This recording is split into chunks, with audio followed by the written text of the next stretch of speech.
Morning, everybody. Thank you so much for taking the time this morning to attend our technical assistance chat. This is part of our Tier 2 series. So this chat will be about establishing a school screening system.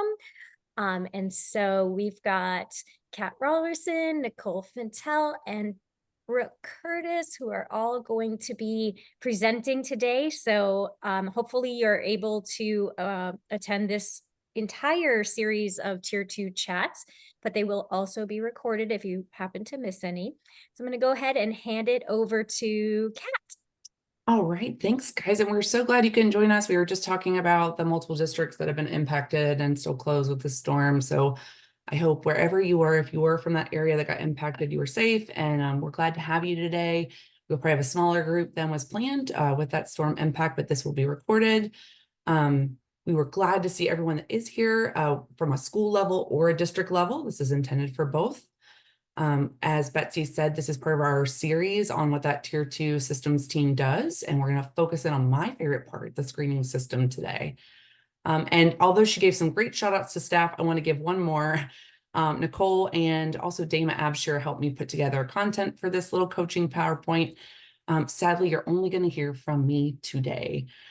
So I hope that's okay. I'll try to make it exciting for you. So as far as objectives, one, if you don't mind for me in the little chat box while I'm going over some of these objectives, just chat real quick. Are you a district representative or a school representative for me? Are you coming from a district or a school today to participate? Which level do you support?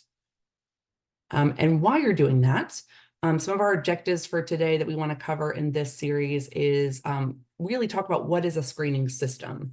A lot of times the minute I say screening system, people are like, oh, we don't use a screener. But we're going to talk about using multiple data sources to screen effectively in a school, not just behavioral screening tools. The other thing is we want to go through some school team examples. We had a great plan to have an exemplar on each of these chats, and sometimes we run into a lot of barriers with that. So today we're going to be pulling multiple exemplars or examples from some of our model school applicants last year, particularly to that area of screening and decision rules. Our other goal for this series is we really want to provide some coaching tools that you can use. You can walk away from these to pull things to use supporting your own school team if you're representing a school, or if my DC's on, we want this to be a coaching tool for you with school contact meetings that you can use to support the pieces of the Tier 2 systems. And then we will end with an opportunity for questions and sharing between the groups. So I hope you came ready to collaborate, even if it's just using the chat box. I'm going to look now at what I asked. Thanks for everyone. Hi, I see so many friends. Hi, Dawn. Hi, Christina. District level, I see school level. I see Broward district. Okay, lots of district friends, and we have a couple school friends, so I'm excited to see that. Like I just said, this is intended for both, so I'm really hoping this will be helpful for you, whether you're supporting that school coaching team or district level. Quick note that you're going to see over and over again. If it's important, we try to repeat it. So in this series, we are focusing on that role of the school system team, which a lot of times schools are very, very familiar with individualized problem solving and doing this across a individual student problem solving for CAT. We are focusing at what I want you to think of as like the party planning committee. If individualized problem solving is the party, you're planning a system that's going to make it much easier for that team to individually problem solve, and it's going to make your whole school function better because you have those pieces of the system, or that Tier 2 systems party. If you're the party planning committee, you're planning that ahead of time. So it's not something where we're waiting on CAT to make the decisions for CAT. We're planning that ahead of time so that CAT's in a school where we already have, for example, a screening system that's going to identify her as a student and then place her in interventions we know work for that. So these series are all focused on that planning team, that systems team that's monitoring as a whole how it's going for us. Very similar, friends, to your Tier 1 leadership team that went through training initially and that monitors how that framework implementation is going at Tier 1. My other connection for you here across the series, we are never going to stray from your fidelity tools. So everything, excuse me, that you score yourself on as a team at the end of each school year with that tiered fidelity inventory, we're going to stay very consistent with that tool, which talks about that school systems team, and that link's there for you if you're not familiar with that. In the middle, what do we mean by tier 2 systems team?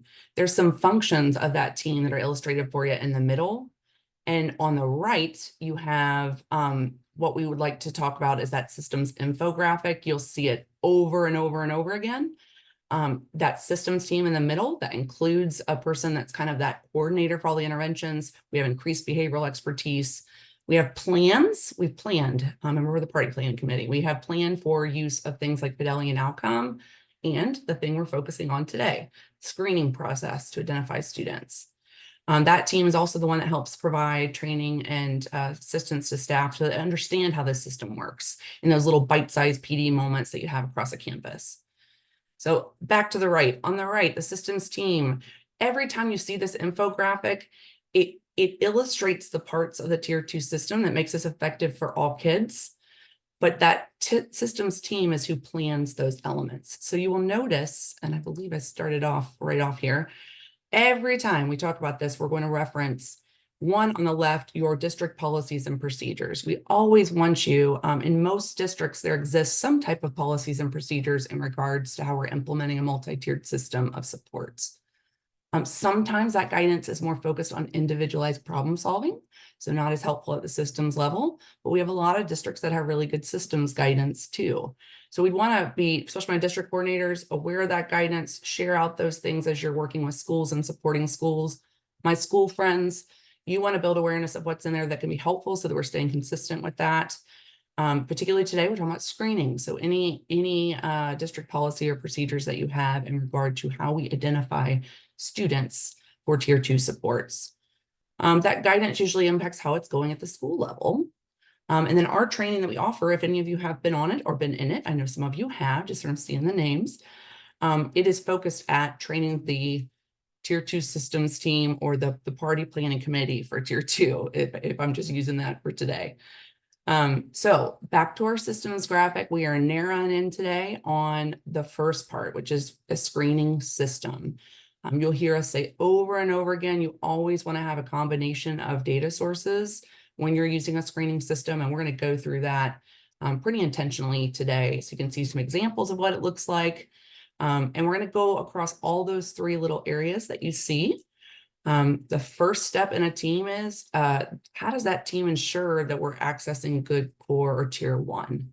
That's a big role of not only the tier 2 systems team, but that tier 1 team that you're already very familiar with and that monitors how it's going for us overall as a school campus.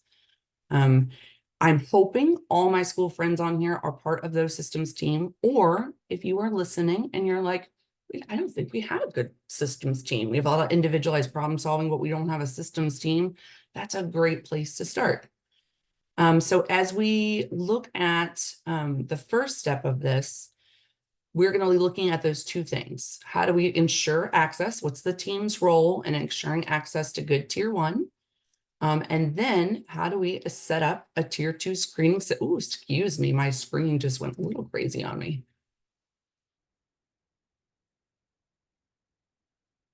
Excuse me real quick. There we go.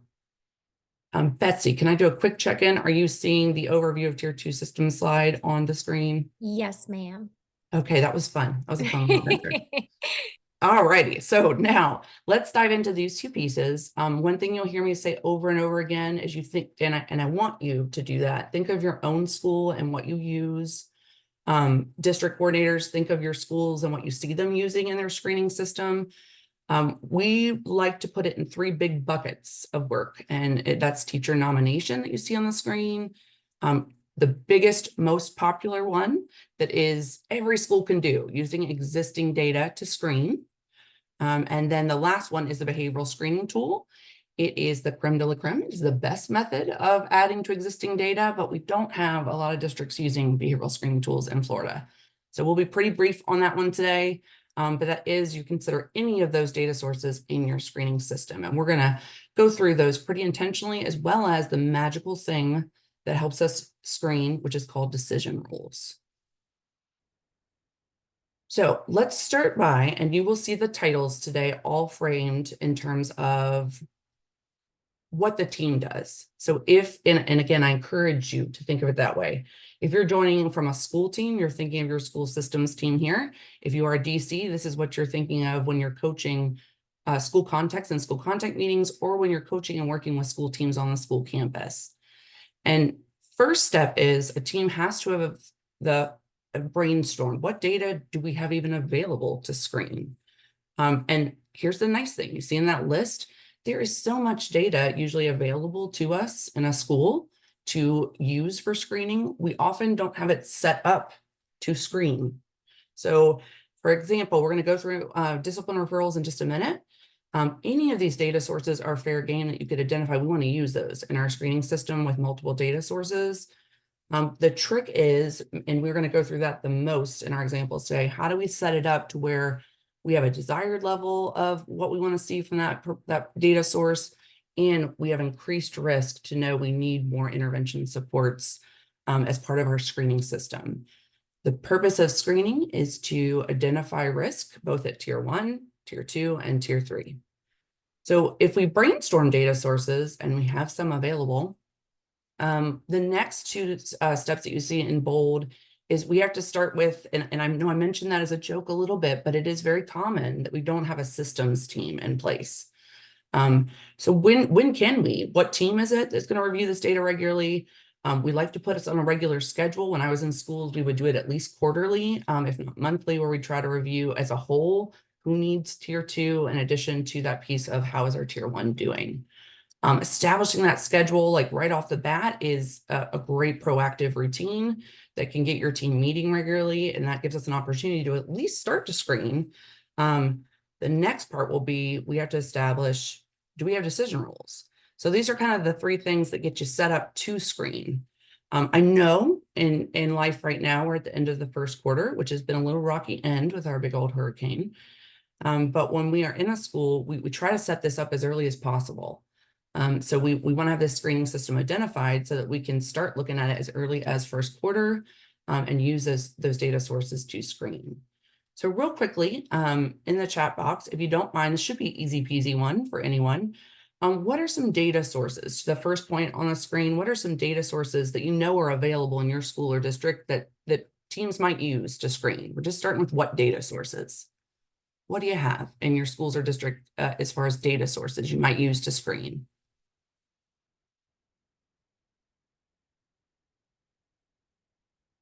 Thank you, Christina. I see discipline data, attendance. Yep.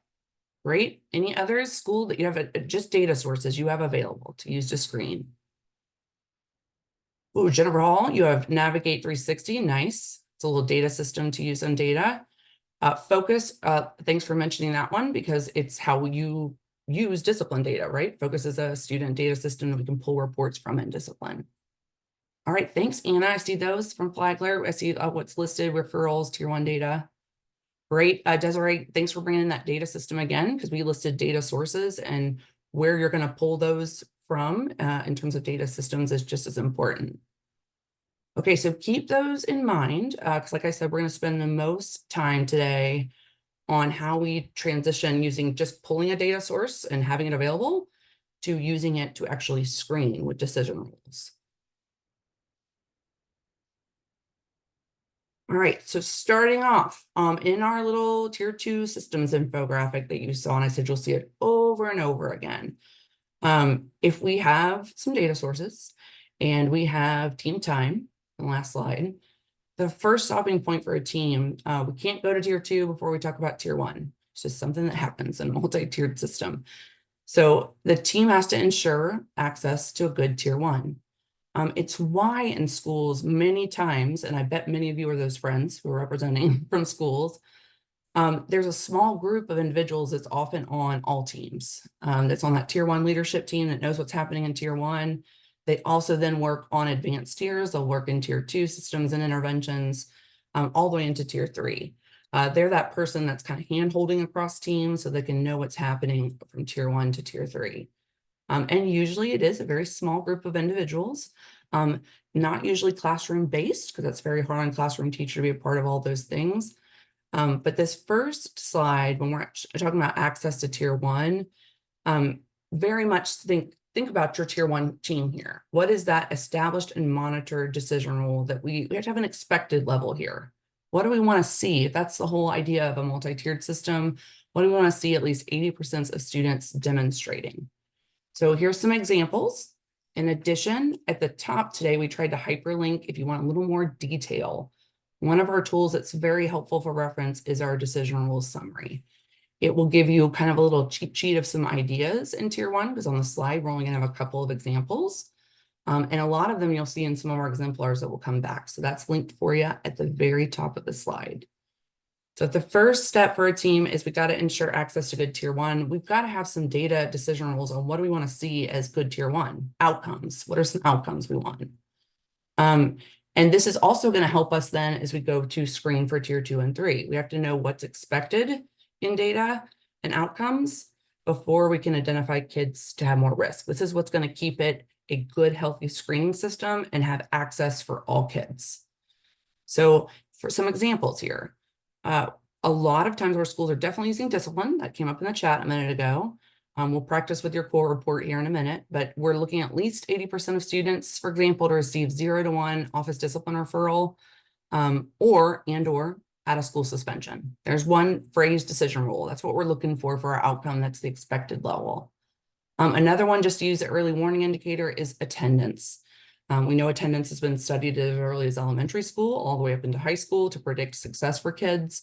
So looking at that percent of instructional time with the expected level being 90% or more of days of attendance.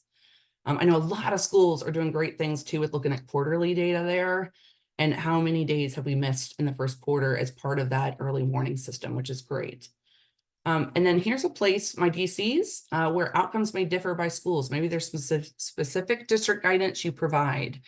For example, my friend that just mentioned they use 360.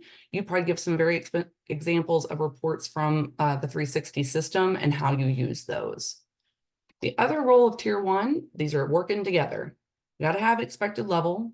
A team's also got to know what is it we expect tier one to look like. What is the fidelity of instruction at tier one that tier two is going to supplement? So you see the plus sign in the middle because both these things have to be happening.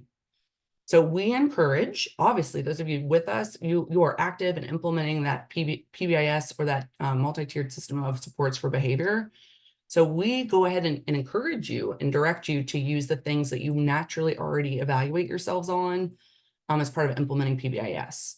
So some quick notes there are your BOQ. You do that every year, your team, and you have some data on how we're doing instruction, that instruction on our school-wide expectations, rules, and routines, and how we're providing feedback.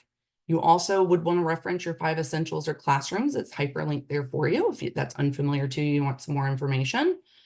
But you also would want to add here, if there's anything specific, your district or your school has been emphasizing, like a morning meeting, or resiliency instruction through lessons in the district, that's part of that monitoring. So even if it's not emphasized in your systems tools, that's things you'd want to keep an eye on for access. So that's it in a nutshell. Accessing tier one includes both outcomes on the left. What is our expected level for kids? What do we expect tier one to look like? And are we monitoring that? So quick practice, because you all as active PBS schools or my DCs, all your active PBS schools do at least have this report. So we like to practice with this one. You probably have seen it before. This is a core report. If we're using discipline referrals to screen and our decision rule is the desired levels 0 or only 1 referral, ODR is office discipline referral. The one on the left is going to give you an image of a school. So if I'm a school team or systems team and I'm looking at how are we doing? How's tier one going for us? If our expected level is the green there and only 53% of our students are demonstrating that, that's going to be a lot of kids that have the yellow and the red. If that's going to be a decision rule where we were trying to make that our tier 2 or 3 screening, that's going to be a lot of kids to address in tier 2, and most of our schools wouldn't have the resources to do that. So if that's what I'm looking at as a school team, I'm usually going to adjust. I'm going to adjust my decision rule for those who get tier 2 and 3, while I have a non-negotiable that I'm working on tier 1. So I'm going to go back and revisit fidelity that I'm not getting that desired outcome I want with tier 1.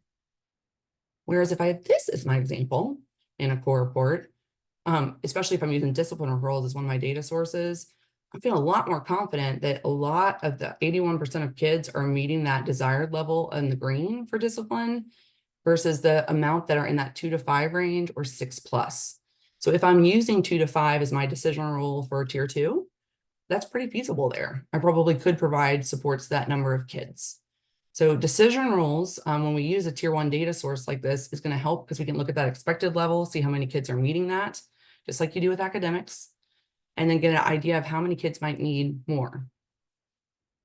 So we'd like to reference, that's the same resource, guys, on the right for you. That's that decision rules summary. I said it's like a little cheat sheet for you with some sample decision rules.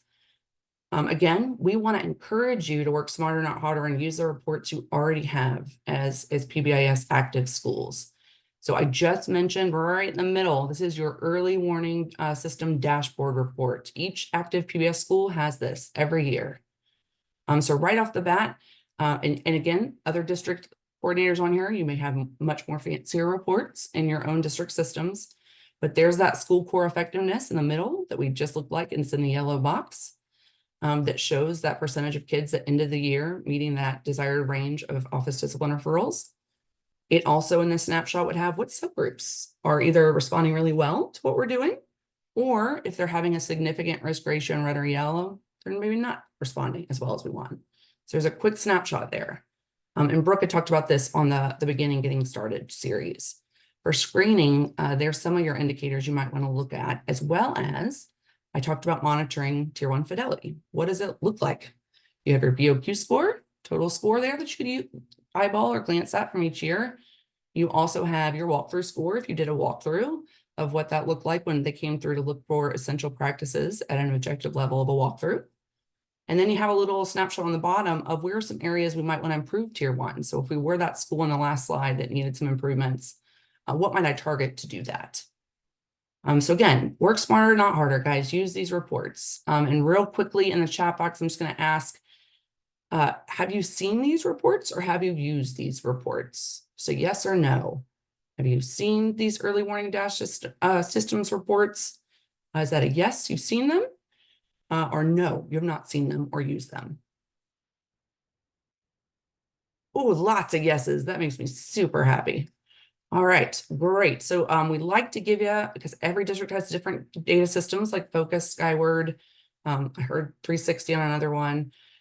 This is something I know all of you have as an end of year outcome that you could use in terms of a screening system.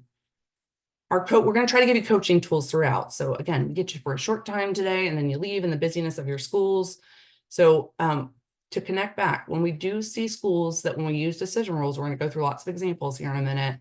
Tier 1's coming up and we need to focus on it. Just a reminder, that's why we give you things like sample agendas. Agendas are those structures in a team meeting that keep us focused, help us fulfill our role of that party planning committee or that school team.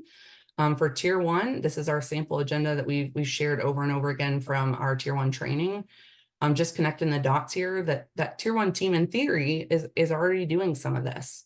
If it's not, that's an area they're going to help the tier 2 and 3 out by doing some of that tier 1 monitoring. So you see the connections in that agenda directly to what we just talked about. What are some patterns that we have? And then what we might adjust is some of the fidelity items to get those better outcomes that we want to see. The other reason we encourage you to visit tier 1 fidelity, if you're going to use things like discipline data, which most of our schools do, or things like minors, that isn't quite the level of a discipline referral, or you see classroom incidences on here, same idea. That's where that tier 1 fidelity is really important, that we've trained to those items of the BOQ on when we're writing referrals, how we're writing referrals so they can be good quality data that we're using. Also, that flow chart. Flow chart is a great tier 1 fidelity item. It's going to help us in tier 2 screening. So do we know some strategies SPG using to respond, for example, in classroom incidences versus what our admin responses are? So quick note on that. And if you haven't seen this agenda, that's the connection for you. Okay, so as far as screening systems, on the left is, we try to, as much as possible, I love self-monitoring. I'm a big self-monitor. I love checkboxes.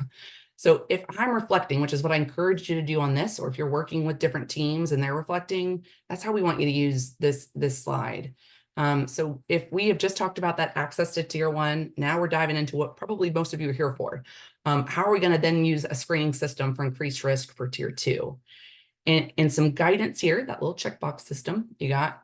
What makes an effective screening system? One, you'll hear me say it over and over again, multiple data sources and perspectives. We never want one data source to be making the call that someone needs a higher tier of intervention.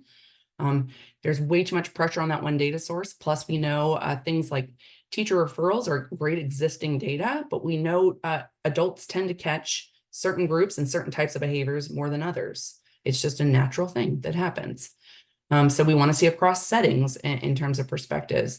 We want to see not just data like office discipline referrals on externalizing behaviors or disruptive behaviors, but things like maybe nurses visits that might indicate if I'm going to the nurse frequently, something that I'm having with complaints that might be indicators of things like worry or sadness or escape from the classroom due to things that are internal to me. To that point, the second checkbox for you, do you screen for both external, the things we can see, calling out behavior issues that might lead to referrals, plus internalizing things? We'll hit on some of those in the examples in just a minute. And then most importantly, if you decide on the system, don't make it this beautiful system that you can't feasibly implement, excuse me. So you want to make it something that you can feasibly collect that data, use that data with some decision rules, and use it regularly like a well-oiled machine. If that's not working for you, you probably need to adjust your screening system. Maybe it's not as beautiful and perfect as you'd like it to be yet, but it's something you can feasibly do. That's the real life of how this work goes when you're in a school. And then the regular schedule. We're going to talk about the most today on how we define those decision rules, but I did earlier, and I'm going to do it again because that regular schedule is really helpful. I know I worked in a fabulous school one time that had a great individualized problem-solving process. They had tons of meetings at that individual level, but we had no opportunities where the team was looking at overall who needs tier 2 at a school level, what interventions do we have ready to go to put students in those interventions, how do we monitor those interventions? And one quick change we made is just setting up a schedule where we could do those kinds of decisions and planning like we're talking about today. Individual meetings can still happen, of course, but you're setting up at least that opportunity where we can talk about some of these systems items with those decision rules. And we can let data refer kids versus focusing on just an individual. And then we already talked about that last point a little bit. We're going to go into tier 2 and 3 supports here now. And then I can't do my job without connecting to, I mentioned it earlier, the tiered fidelity item. So you actually score yourself on this item at the end of the year, each year, my school teams and district coordinators use support teams in doing this. So we like to link to that. Screening system is one of those items. And as we go over what's in your checkbox, when I said this is like your little, you're checking in on what is our screening system, you'll see the rubric there, the scoring criteria. And the best is a 2, and it's using multiple data sources for identifying students, like we said, and then also that prompt communication of students. So one thing about decision rules is it's going to help us with that communication across parents, because I know if it's my student that you're talking about and I'm a parent, the first thing I'm going to ask if there's a concern is where should he be? And the next thing I might ask is how many others are demonstrating this difficulty? Because I'm trying to understand the scope of the problem. So it's very helpful here for parent communication as well as staff and students. And then another hyperlinked resource that we'll come right back to as we wrap up today is I keep mentioning agendas. Agendas are our friends here. They're going to help us stay focused and use these things. Even if they have parts of the agenda you can't answer yet, at least it'll help us come back. I have a friend on the team that's very good at talking about that with her experience. Like she kept adding it to the agenda, so she'd get to it at some point. So that is hyperlinked there for you, and we're going to keep using that one in a couple more slides. All right, so I said today we are going to focus the most on a tier 2 screening system on using the magical things called decision rules. And why they're magical. On the top left, the little grayed out screen, I really like this visual when I was coaching in a district, when I was in a school team, because it helps set up. We've got to have, if you've seen the pyramid, the triangle a million times, this is looking at that thing vertically. You're looking down at it. Screening is the on-ramp. It's the on-ramp that's going to decide who gets tier 2, maybe who jumps right up that on-ramp up to tier 3. If we don't have a screening system, our on and off ramps that you see connecting the tiers there, they're going to be broken. They're going to be really hard to decide an on-ramp the same across a building. So we're looking for that consistency here and promoting that on-ramp.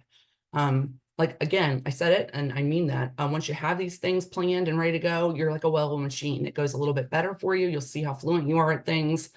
If you don't, you'll see where you have some difficulties with that, or you're relying to just do it kid by kid by kid. My other connection before I unpack the rest of this one, and why we're focusing so much on decision rules, back to that infographic. Same thing we talked about at the beginning. You're going to be doing your identification or screening system using any of the choices there: nomination, existing data, or a behavioral screening tool. Those are all options for you to use in your screening tool system. If many of you are living in using existing data, that is okay. That's a good place to start. And that's why we're going to use most of those examples coming up here in a second from model schools. We are going to go over actually the one on the left, nomination and behavioral screening, very quickly here first, because they're kind of going to be get in, get outsides as far as things you might talk about or highlight if you want to add those to your screening system, but spend the most of the time on existing. So if we keep going with this idea, today we're focusing on the on-ramp, like I just mentioned. Screening is that on-ramp. It's going to establish decision. We have to establish the decision rules to make it that on-ramp and use all these data sources we've talked about for screening purposes. That's going to help us then identify. So first the team has to establish the decision rules, then we're going to identify. That's what we do this for, is to identify those students. Future chats, I hope you will join us for, is going to be then the fun part, probably everyone's favorite. Put the interventions in place and then evaluate how they're doing. That's our off ramps on the slide. So how are they going to get out of those interventions and fade back? Or how are they going to progress and go back to those, or on and off ramps with progress monitoring and fidelity? So let's stay focused on screening for today. That's our little slide just to unpack that and where it fits. Again, because we're going to keep those sources in the blue boxes in mind, that's the couple we're going to start with. So blue is not new, team. We already went through it. It's just a reminder there. I remember I said, if it's important and we know once you get out there and school's doing it, it's vital to you. We're going to put it through there lots of times.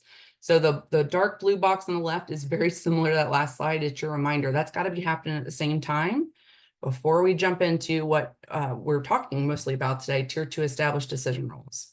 So if we have the decided criteria of what we want all kids to be doing, on the right is we're going to start by intensifying those for who's going to get more. So for example, if 0 to 1 was our desired level for office discipline referrals, one very common one people use is 2 or more referrals by October. That's signifying concern that we might want to take a look at that student for more intervention. That's one data point. So we would use that with others. We would use that with teacher information. We would use that with historical data. We would use it with perhaps more things like, are they also having nurse visits? Are they also having any time out of class? Other examples there. If we just said 90% of attendance is a desired level for attendance, a tier 2 criteria might be 15 to 20% of more instructional days missed. We're going to talk briefly about nomination, but additional criteria might be using 2 teacher or 1 grade nomination for externalizing or internalizing concerns. Those are all things we could add into our tier 2 screening decision rules on top of tier 1.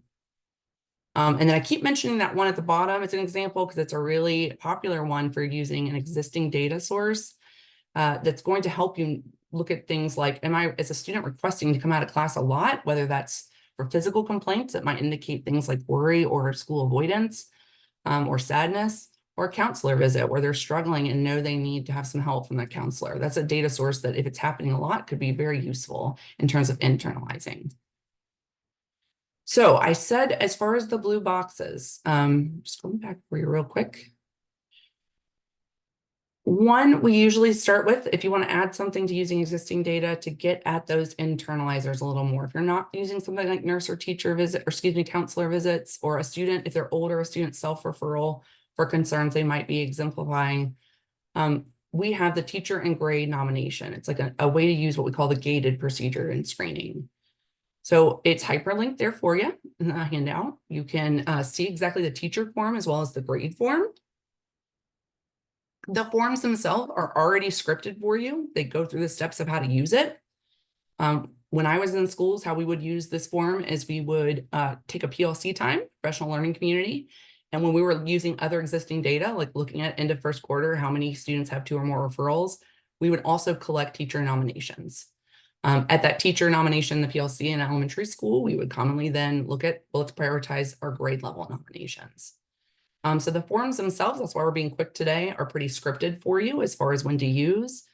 If it's a secondary campus, We usually try to get this from core course teachers. Even better if you can do two excuse me, say that fast, two core course teachers. We know that helps the power of these in catching our internalizers a little bit more at that secondary level. So then I gave you all the information, just in case you want to have it for reference after this. We're talking about establishing decision rules. So if you're going to use this data source, it talks through how to do that. The teacher selecting one or more of them to identify those top three. The top three is going to be your decision rule. They were nominated as a top three externalizer or internalizer. This one's still relying on the teacher to notice the presence or absence. That's why we usually wait at least a quarter before we're gathering them. But it may also help build a bridge between just using existing data that might catch some students and not catch those internalizers. They are different from, this is not just teacher referral. You'd be using the process that's on the teacher and grade nomination to be more systemic in nature and gather the same information versus only allowing a referral form that's more of a lottery system. Someone can refer a student, but it's really just subjective to the adult to submit that referral. So this is a little more systemic than that. It's not as scary or as intense as what we do with universal screening tools, where the teacher is completing a behavior screening tool or rating scale on their students, and it's normed or compared to same age peers. That also would then create a data record or assessment for that student. So it's not quite to that degree, but it's one that's easy and practical that you could add in. So I'm going to ask as I move to the next one, if you do use a teacher or grade nomination process in your schools, if you wouldn't mind just chatting in the chat box. Yes, you use teacher, or yes, you use grade. Would love to hear from those of you that are already using this format. My other quick one before you with decision rules, screening tools. So I said they are one of the best methods to add to existing data to be comprehensive in catching kids. So why it's the best for kids with existing data, it also takes a lot of planning. So we don't have a lot of districts that are using screening tools. So for today, what we wanted to do was leave you with some resources and encourage, especially my district coordinator friends, reach out to your TA if you're wanting to look at selection of tools or use of a behavioral screening tool, a formalized, standardized measure that compares students to their age group and the behaviors that it screens for. In my experience, and I know a couple of you on the call, I see a lot of experience here, it takes a lot of time to even select the tool because we have a lot of great behavioral screening tools, but does it screen for what you would like to screen for? And does it also have a norm base on your age group, your population? Does it have a data system for you to use? The planning part is a lot. So we've given you a couple of hyperlink things there on the left. If you want to just see some examples of behavioral screening tools, we have that first link for you. After you select, there's also a lot of planning and training that goes in on training the team and staff on procedures for use, access, and interpretation, always with other data sources. A screening tool, just like others, is never intended to be used as the sole measure for tier 2 or 3. And we gave you two quick ones there that are more comprehensive on that planning piece. Our real quick point for you here is, although it's a really strong practice and the strongest in screening system, we realize some of the practical barriers. So reach out to your TA person, especially my district coordinators, if you'd like to look at that. On the right, the other nice thing is, even though it takes that intense amount of planning, the screening tools are nice because they already have those built-in decision rules for you. They're already going to tell you what is expected level, what is some risk or moderate risk, and what's going to be higher or more significant risk. So again, this slide was just to reference that third bucket of data in that infographic, behavioral screening tools. The link in the screening tool is actually that first link that's over there on the left. So we're going to be real quick on that today, just to give you some information. My school friends, we really try to coach that at the district level so the district can support the schools in using those decisions. So we're going to go lots of examples now, which again, we were hopeful for more of a one exemplar, but we're going to give you a couple. So the following is going to be using decision rules with not only existing data, we wanted to give you one with a screener in it, since we did just briefly talk about a screening tool. On the right is how we would establish decision rules with existing data. So the measures are listed, you have discipline referrals, you have a screener in there. Those the next two columns for externalizing and internalizing is a universal screening tool. And then it gives you the risk levels across. So this team on the right has set up their risk levels, low risk, moderate, high. Low would be that desired level for tier 1. We know what we're looking for. What's that expected level versus what's going to put us in increased risk. They've also set up when are they going to review it? What's the timeline? So in this particular example, their decision rules for tier 2, they're going to do at least 2 moderate risk out of that chart. They're going to do 2 moderate risk and 1 high risk is still going to meet for tier 2. A lot of times our schools will add 1 moderate risk and 1 internalizing at some level of risk, because that helps with our next chat, which is going to be matching to certain kinds of intervention. If I have an internalizing concern, for example, I'm going to be part of a social group. Versus if I have mostly externalizing or just discipline referral concerns, I might start with check in, check out. So that's one example with the screener in it. We're going to give you lots more to take with you. As far as examples, you will see a lot use our early warning indicators. And the other thing to work smarter, not harder, that we encourage you to do is all schools have to look at least reference, if not complete fully, a school improvement plan. And our school improvement plan, based on early warning research behind the predictable nature of indicators and what they predict for graduation success, includes these early warning indicators in the school improvement plan. So at a bare minimum, come back to what you have. This data was collected of the end of last school year. So how many kids at a grade level meet these risk indicators? They are all written as risk here.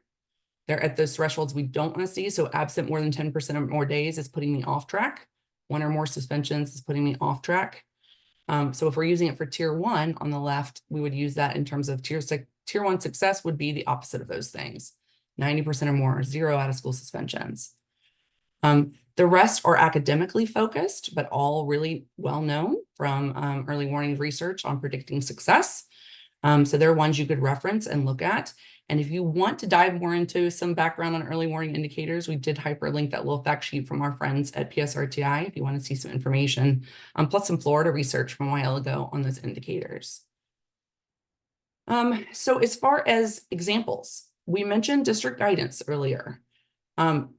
We wanted to highlight Monroe County's district exemplar. They had one that was submitted with lots of model schools as a nice example where if I'm a school in Monroe County, I would want to use their district guidance here because they give them a lot of decision rules around tier 1, tier 2 needs, tier 3 needs.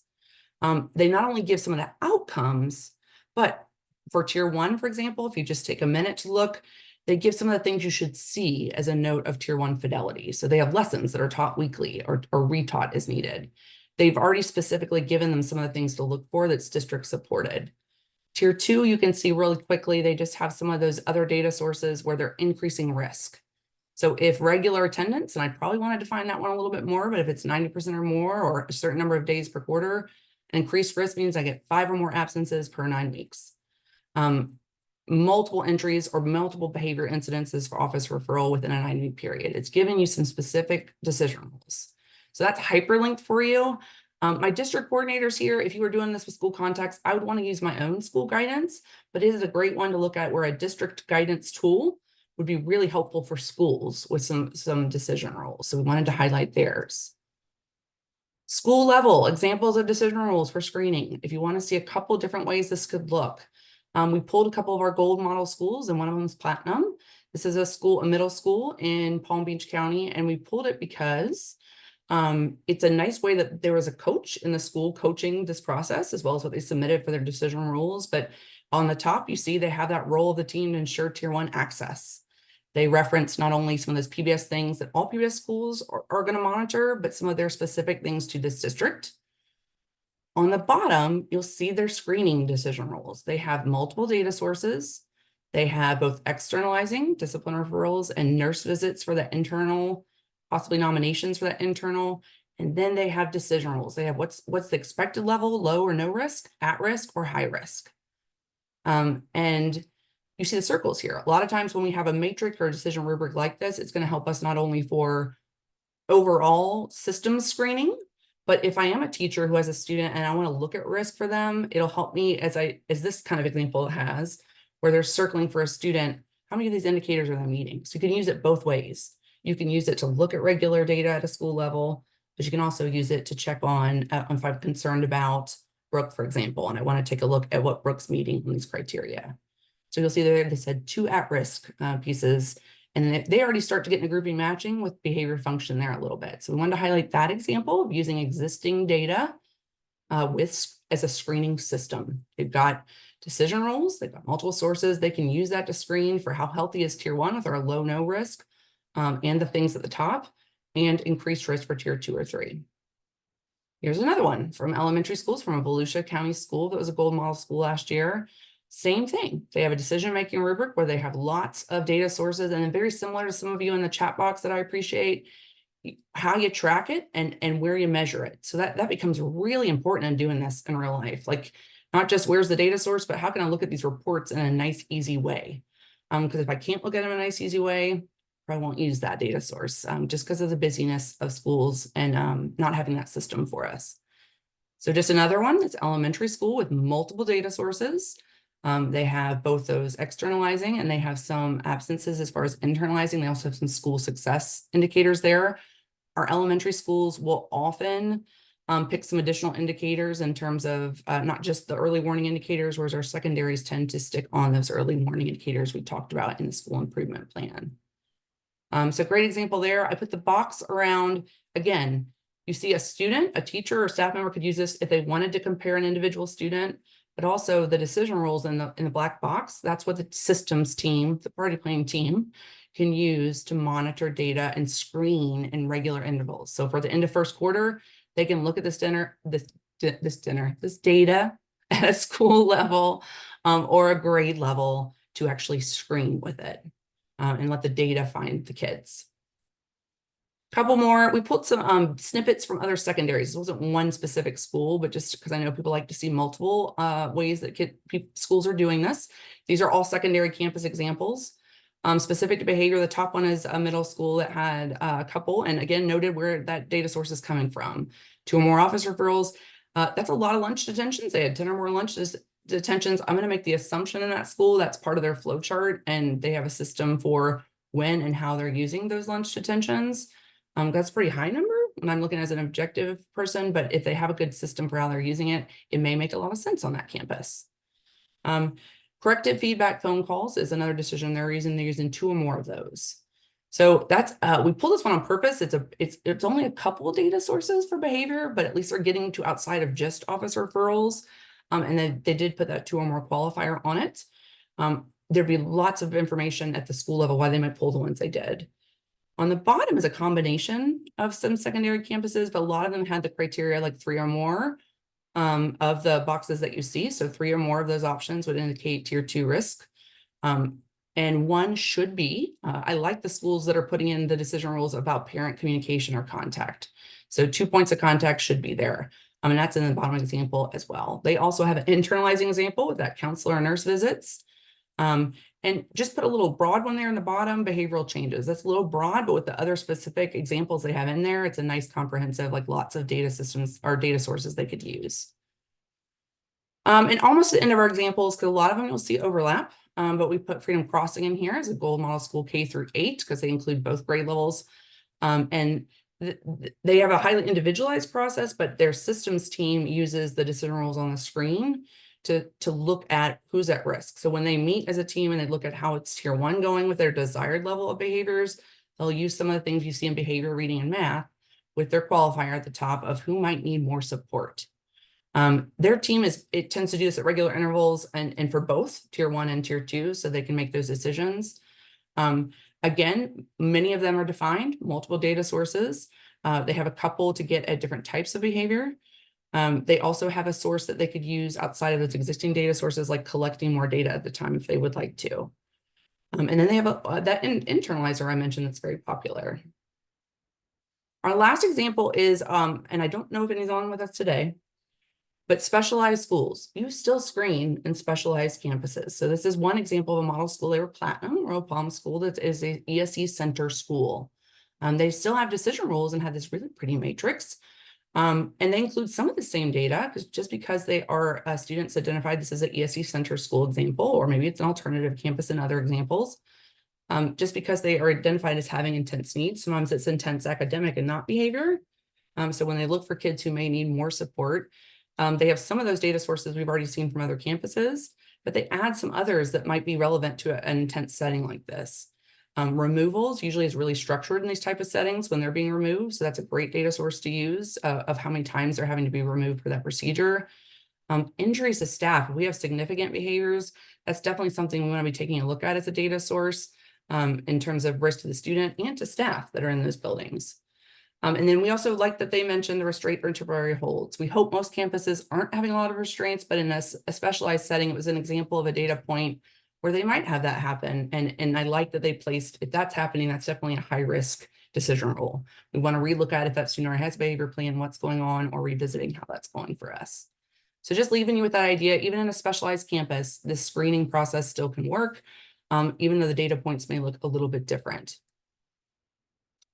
Okay, so what I will leave us for before we get to discussion time is just the wrap up. So if we have those decision rules in a screening process, we have data sources identified with decision rules, this is what it would look like. We'd be able to complete that decision rule right now. We could run those screening decision rules. In this example, we have them on there for you. We're going to use an agenda. So we put our sample agenda you've already seen in there, and that team's going to use this example. And on purpose, we pulled this one. If this team's established one, because we wanted you to have both options. If you don't have a screener like they do in this team for strengths and difficulties, it might be a grade level nomination or a top nomination at a teacher level, 2 or more teacher nominations. That would be totally fine. But they're using those decision rules where they're going to run the data and they're going to screen. We encourage you to think about first, do you have those data points? What's determined? And we're gonna talk here a little bit in the chat box in a second. What are those decision rules? Do you have the data sources with them? And that cheat sheet again, multiple sources, perspectives, internalizing, externalizing. My biggest one, do you know what the expected or low risk level is versus the high risk? And then do you have those regular times to review? So the last part I'll leave you with, if you are at that point, if you are listening today and you are like, we do not have this, we would start with planning it. So take a look at, you all had decision rules. Use the tool that's hyperlinked here for you and create your own decision rule screening matrix. So there's a sample in the hyperlink that's there for you. You can change them. It's going to have a blank template for you to create yours for your school level. Again, my reminders, keep those school improvement plans in mind. If you want to beef up internalizing, try at least the nomination format in there if you, to existing data, or at least some of the school counselor visit considerations. So that coaching tool's in there. Again, if you see teams, DCs that aren't there yet and need help, that's a great tool to use. My school friends on the call, and that's a great way to get started with planning if you don't feel like that's something your school has. Our last point is then using it. So if you have those things planned, those system agendas we've already mentioned, use it. And for my DCs, if you're talking with a school team, sometimes they'll have a beautiful decision tree matrix of screening, but they don't have that regular time. So we're going to establish, we're going to do this, run that data 3 times a year, and we're going to look at it regularly to screen. 2 examples for you. We gave you the student identification template from our friends at Missouri PBIS, where they're setting up what data we're using, how frequently we're going to look at it, who's responsible in that systems team, and then how we're going to monitor those results. The other example we've been talking about with you is we gave you a sample systems agenda. If you want a sample systems agenda and it's a Word doc on purpose, we want you to adjust it, use it, how it would make sense for your school teams. But I pulled out the section that's specific to if you're doing this each month or each quarter, where's that decision rule coming in? You're applying that decision rule in terms of what we're going to do. Are they going to go on that on-ramp to tier 2? Are they going to go into an intervention? And then are they going to have, or we're going to monitor them for a little bit? They need more access to good tier 1. So 2 tools for the use. Again, our purpose with this one is for your own school team or for district coordinators, coaching school teams. Keep those little checklists on the left in mind. This is the things you'd want to check in with them on. The resources on the right are the things that might help that a little bit. So I'm going to let us chat for the last couple minutes here together. I did want to give a highlight. If you are really like, oh, I really want to talk about interventions, that is next. We are following the flow chart. That is November 12th at 2:30. The time is we try to stagger times for feedback of everybody for next time. The link to register is also included there for you. That will be progressing down. It will be the part of taking the screening system and starting to group and match into standard protocol, ready to go interventions. And it will follow with the decision rules for how we monitor those interventions. So I want to wrap up with questions. Anything's fair game here. Do you have a question for others on the call or myself about screening systems? Or do you have any tier 2 screening system successes or one thing from the chat today that you may want to focus on for future work? So you are welcome to use the chat box, excuse me, for questions or sharing. The second bullet there. Oh, and I see some comments as I open now for Brooke adding in there. Really, questions you have about screening systems, or whether that's a school or District 1, or any Tier 2 screening system success, or one thing from this chat you may focus on with future work. And I believe, Betsy, they can unmute themselves if they want to. Is that correct? Yeah, that should be fine. And is it okay if I go ahead and launch the? Oh, give me 2 seconds on that. Oh, sure. But you should be able to unmute. Okay, I don't see any questions. What about a tier screening system success, or one thing you want to focus on in the chat box, or you're welcome to unmute yourself if you're feeling okay with doing that today.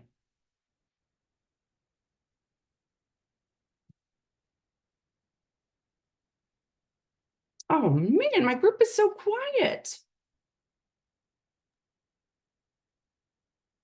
Kat, can I make a comment? You sure can. Just one thing that you were very clear on throughout the chat that I want to kind of recircle back to, because I think we saw this a lot with some of our model school applications that came through. Oftentimes, there will be the data sources that we're going to look at to make decision, but not that clear criteria that aligns, like the numbers, the how you describe the on track, at risk, high risk. I think those are something that really, if you're a district coordinator working with your school teams, especially if your district guidance is a little bit more global, that you're going to review these data sources to make decisions about tier 2, that then you're working with your school teams on really defining what that looks like at your campus. Perfect, Brooke. And I'm just going to go through the comments. Thanks to those of you who added in. Jennifer Hall, you are not alone. That, to Brooke's point, that she just said, that's very common. We only think of it as individualized. I can't emphasize that enough. And I speak from like when I was in schools. This like makes or breaks you. The system that we're talking about today makes it so much easier on all levels of this when you have it planned out. So you're not alone. First of all, that's very common to what Brooke was just saying. As is the maybe having data sources, but not decisions around what's expected level or higher risk. It's a great place to start though, if you're trying to improve your system. And then Anna, I saw, yep, perfect. She's wrapping up for it is. I mean, I remember in school after Q1, that's a big time where we're usually, plus October is that timeline where we're usually trying to run our screening data right now to get an idea. We also reference it's okay to use data from last year, and we referenced a couple for you as far as kids coming into the year. That's very proactive in decisions as well. So I like that. And then, oh, I love that, Rebecca Fletcher, working on better tier 2 systems and processes. I'm glad the chats are helpful. Again, we wanted you to see some different ways it can look. And then most of all, pull some of this from when you're working with schools as a district coordinator or coaching representatives from the school, that when you're working with your team, what are some things you can take away to work on those next steps with improvement? Oh, thanks, Jack, for that feedback. Yep, Dama, you missed your shout out at the beginning. I was mentioning a big thanks to Dama and Nicole who helped with some of the content for this chat ideas, as well as sharing some examples from across the state. I'm really glad, guys, it was helpful. And I will now, Betsy, you can pull that chat up. We did want to get your feedback for that. And I will wrap it up with, again, this was the part about screening systems. How do we identify students, those on-ramps for our tier 2? Next chat, if that's what you're really looking forward to, is the grouping and matching. We don't leave any things we've talked about in the last 2, but you're going to be really taking that laser lens into that part of the system. And then these will all be stored for you, recorded. For my DCs on the call, we will also be making, we will have them into coaching templates for you to use in this way. So we can't thank you guys enough for being on with all that's been going on. So I will let you go enjoy your busy days. But we did put a poll up there for you if you don't mind giving us some feedback before you go. But thank you and have a great day.